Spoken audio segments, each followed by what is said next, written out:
We're talking about Sissy today. Get hyped. And by that I mean Narcissa Black, and by that I mean Narcissa Malfoy. Let's get into it. Okay, specifically, we're going to be talking about how Narcissa saves Harry's life, but before that, I want to backpedal and give us some background on who Narcissa is and what we know about her. So in canon, Narcissa is born into the noble house of Black, which is this whole Black family that Sirius and his brother Regulus are a part of, and also her two sisters Andromeda and Bellatrix. And it's basically super toxic, super just problematic in general, but also super rich and classy, I guess, if you want to say that. Basically, we don't know much about her parents. We know who they are, but people like to assume that they kind of had a drinking problem and an infidelity problem. That's not really a stretch. And so even though Narcissa was given every luxury growing up, she really didn't have a ton of like family support except for her two sisters. People think that Narcissa was super close with Andromeda and Bellatrix growing up, before Bellatrix got like kind of unhinged, before Andromeda got burned off the family tree. And all three sisters attended Hogwarts in the 60s, so like before the Marauders era. They overlap slightly, but mostly during the 60s, along with like the Weasleys and stuff like that. We know that Narcissa married Lucius Malfoy, the world will never know why, and had Draco as her only son. And she had Draco a little later than Lily and James had Harry. So she's a bit of like, not an older mom, because Lily and James had Harry so young. But you know what I mean. There's a bit of like a difference there. We also know that growing up in the noble house of Black, they were definitely blood purists, and we know that Narcissa was one too, but she was never a Death Eater, even though her son and her husband were. So Narcissa is not innocent by any means, but she does have a bit more of like a morally gray moral compass than Bellatrix does, so we're gonna get into the details of that. We also know that even though she was a super strong blood purist at first, her views on life and stuff like that kind of changed after her husband Lucius was caught during the whole ministry thing in the 5th book and taken to Azkaban. So her husband's in prison, and then Draco gets assigned this crazy task to kill Voldemort, and this is when she's kind of like, okay, I think we're, you know, associating with the wrong people. Like, this is bad all around. Because I think when it comes to Narcissa, all she really cares about is her family. She doesn't really have any other morals other than that. So she'll do anything to protect them and take care of them. And I think she thought at the beginning that meant joining the Death Eaters and that whole thing, because she thought they could offer her protection, but now she's realizing that they don't care about them at all. She's definitely most well known for lying to Voldemort. In the 7th book, during the Battle of Hogwarts, Voldemort tries to kill Harry, and he has that whole like otherworldly scene or whatever, you know what I'm talking about. And basically he wakes back up, he isn't dead, and Narcissa is the one who goes to check on him, and she realizes that he's alive, obviously, because he's just laying there breathing like a stupid idiot.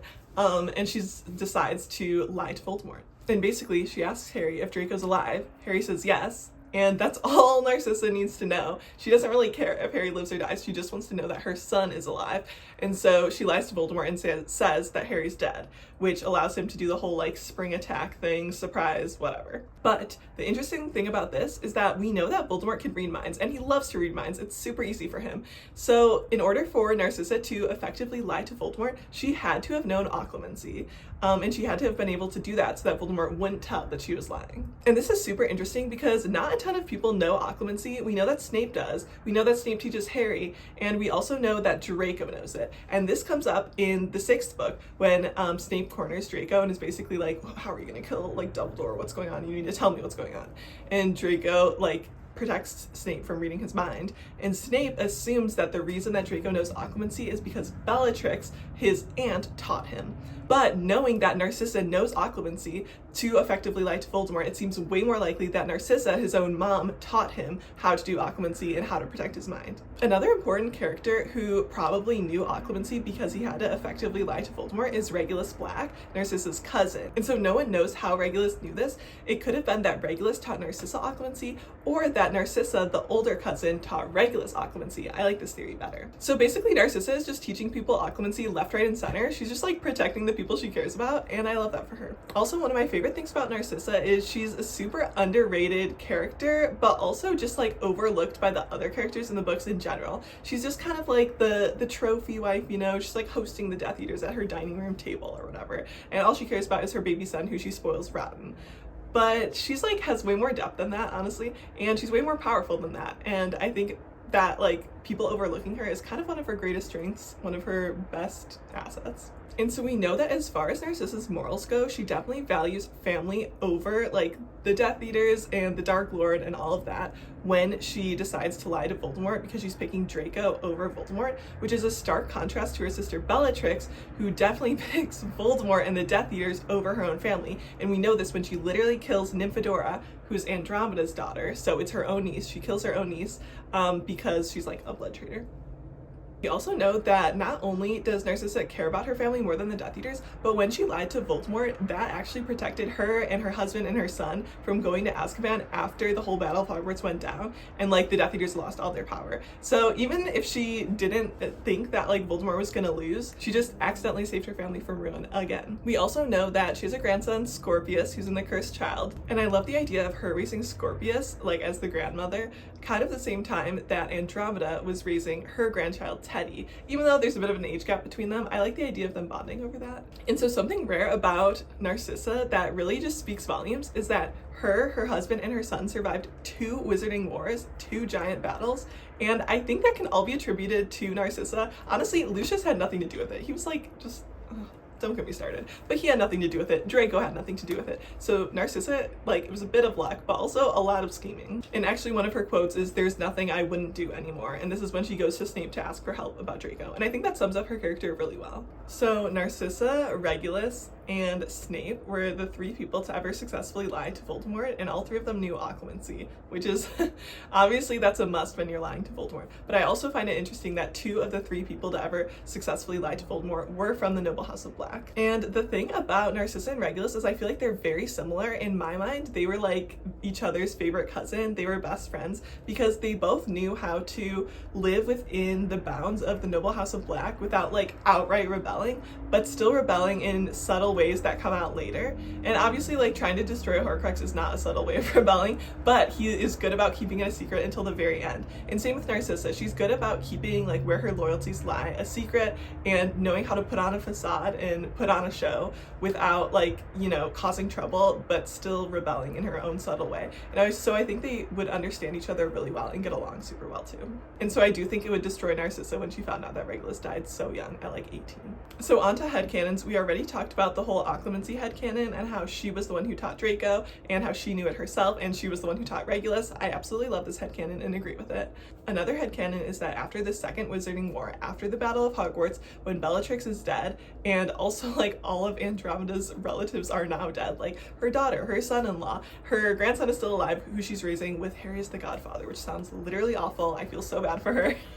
But anyway, after the Battle of Hogwarts, really Andromeda doesn't have any family left except for her grandson, and so I think she would reconnect with Narcissa at that point. I think that they had always missed each other and longed for each other and known that they weren't as extreme as Bella, and I think that after this they would kind of put their differences aside and reconnect. A third headcanon that's pretty widely acknowledged within the fandom is that Narcissa struggled a lot with miscarriages, and the reason people believe this is because one, she had Draco a little later in life than most of her other classmates did. Like Harry's parents and Neville's parents and all of the students in Draco's grade, their parents were kind of younger, and obviously this is like basically this isn't much to stand on because they all had kids who were really young. It's a war, I guess. I don't know why that happened. Another is that Draco is an only child, and we know that Narcissa is obviously super protective of him, and this could just be a mother's love, but people think that there's more to it than that. And the third reason people believe this is because obviously she's part of the Sacred 28 and the whole blood purist thing, and because there's not a ton of families within the Sacred 28, there was a lot of like, it's just kind of the same crowd, you know, and so people think that they had health problems and she had health problems and this was something that she struggled with. And I think this theory makes a lot of sense and would also support why her and Andromeda would reconcile after the Second War, because they both know what it's like to lose a child.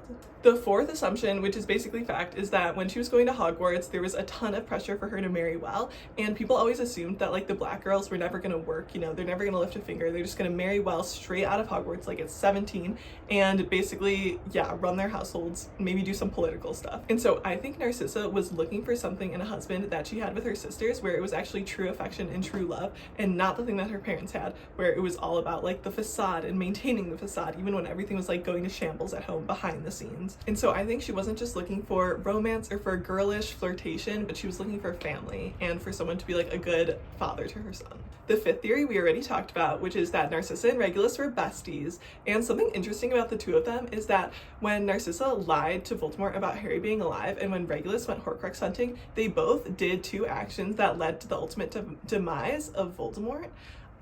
Which is kind of insane because a lot of people were unhelpful in defeating Voldemort, like a lot of people, but both of them were, so that's interesting. And then the sixth is that Narcissa is part Vila, which I love this theory. I think it's so funny. There's like basically no reasoning behind this except that she's blonde and the rest of her family is brunette, and obviously it goes in with her like Narcissa namesake. But also people think that like because the noble house of Black like motto is French, that ties in, like there was some sort of like French Vila ancestor, someone married a Vila, and somehow Narcissa got the genes for it, which I think this is kind of funny. I like it. So obviously Narcissa is not a great character by not actively rebelling against all these awful things that were happening, all these awful things that her son and her husband were doing. She's definitely complicit, but I also think she's more complex than a lot of characters, and she's very like overlooked as a character. So thanks for watching today. Bye guys.